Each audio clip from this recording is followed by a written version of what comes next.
Comme chaque automne, la planète horlogère se réunit sur les bords du lac Léman pour récompenser les plus beaux garde-temps de l'année. 90 d'entre eux sont en compétition au Grand Prix d'horlogerie de Genève, où ils sont actuellement exposés. C'est plus qu'un prix. Évidemment, aujourd'hui, on a l'exposition des plus belles montres du monde en 2024. Mais notre mission va au-delà de ça. C'est vraiment la promotion de l'art, mais surtout la promotion de l'amour pour cet art. En éveillant aussi les jeunes, non seulement aux valeurs que représente l'horlogerie, les valeurs de tradition, d'innovation, de créativité, de précision, mais aussi en appelant des vocations à redécouvrir les métiers de l'horlogerie et que plus en plus de jeunes s'intéressent à faire des montres. À l'heure où le jury s'apprête à élire les vainqueurs, Euronews vous emmène dans les coulisses du 12e art, l'art horloger.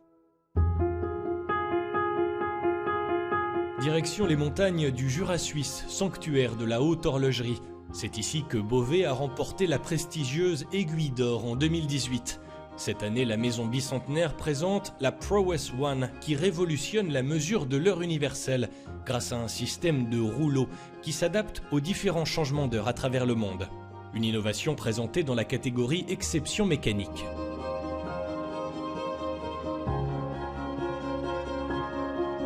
Il résout un problème qui date de plusieurs siècles.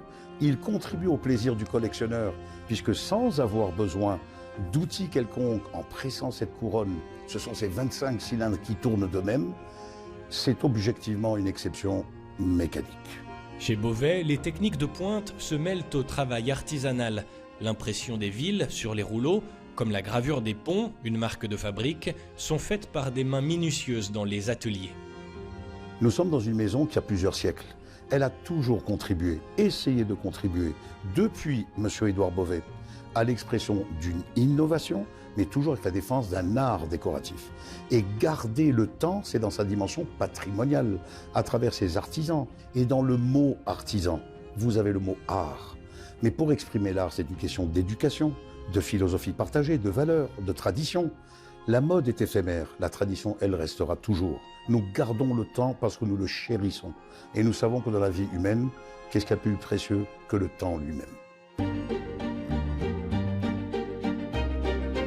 Retour à Genève pour visiter une autre manufacture, celle de Frédéric Constant, qui offre un tout autre univers.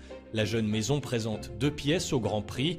Ce quantième perpétuel manufacture au cadran sombre en collaboration avec l'horloger Peter Spiek et dans la catégorie petite aiguille dédiée aux montres plus abordables, cette face de lune où les index des heures s'éparpillent autour d'un logo manuscrit, une montre dessinée par l'artiste français Seconde Seconde.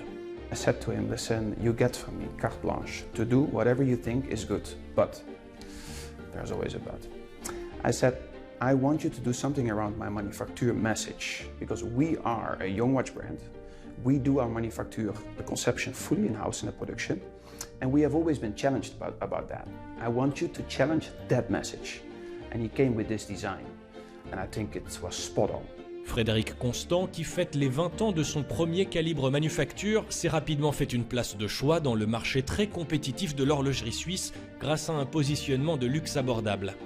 So if you think about our mission is let more people enjoy luxury, is by keeping the price accessible, even more accessible in the time where we are today, because many brands have been elevating the price and differentiating with the manufacture complication in that price range that nobody is doing. Cette industrie, elle marche bien et elle continuera de marcher parce qu'on fait quelque chose qui est un peu hors du temps.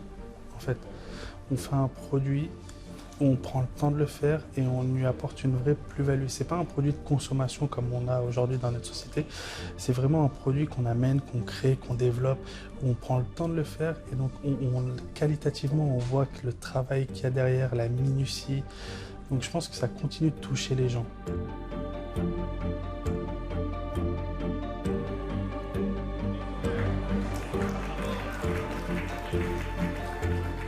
Voilà pour cet aperçu de l'édition 2024 du GPHG. 20 prix récompenseront les plus belles créations horlogères de l'année, le 13 novembre au Théâtre du Léman, ici à Genève.